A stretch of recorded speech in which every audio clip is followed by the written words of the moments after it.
نظرا لثبوت رؤية الهلال.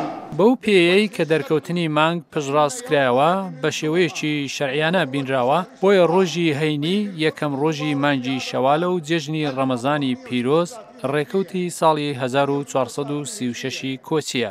لەو کاتێک کە وەقفی سونی لە عێراق لە بەیاننامەیەکدا ڕۆژی هەینی بە یەکەم ڕۆژی جەژنی ڕەمەزانی پیرۆز ڕاگەیاند، لایەنە شیعەکان وەک ساڵانی ڕابردوو پاش ڕۆژێک جەژنی ڕەمەزان ڕادەگەێنن.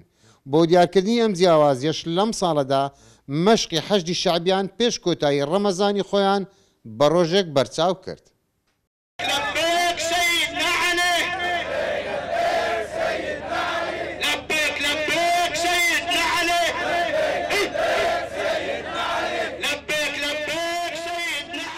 لە چوارچیوەی مەشقی حەشدی شەعبی و جیاوازیان لەگەڵ چین و توێژەکانی تر و سونەکان، فەرماندەی فڕقەی عەباس کە سەر بەهێزەکانی حەشدی شەعبین لە گۆڕەپانی مەشقی شەڕەکانیان پەیوەندی هێزەکانی شیعە بە هێزەکانی پێشمەرگە بەلاوازی وەسف دەکا و لە کۆنگرەکەدا ڕادەگەینێ کە لەسەر داخوازی ئێزیدیەکان داوا کراون کە دەڤەرەکانی ئێزیدیەکان لە دەستی داعش ڕزگار بکەن.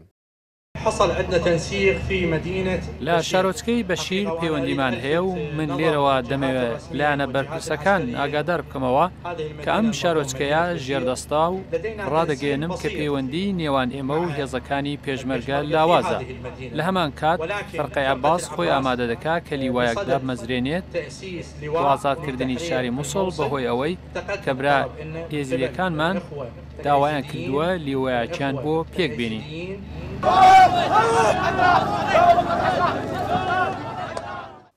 هەموو ساڵێک بە بیانوویەک شیعەکان جەژنەکانیان پاش سونەکان بە ڕۆژێک ڕادەگەینن. بیانووی ئەم ساڵەشیان دەرچوانی 1000 شەڕکەری حەشدی شەعبین و دیاردەی جیاوازیشیان بۆ ئەوەی بیسەلمێنن کە خۆیان لە بۆنە پیرۆزەکان ڕاسترن. سڵاح بامەڕنی دەنجی ئەمریکا، بەغدا.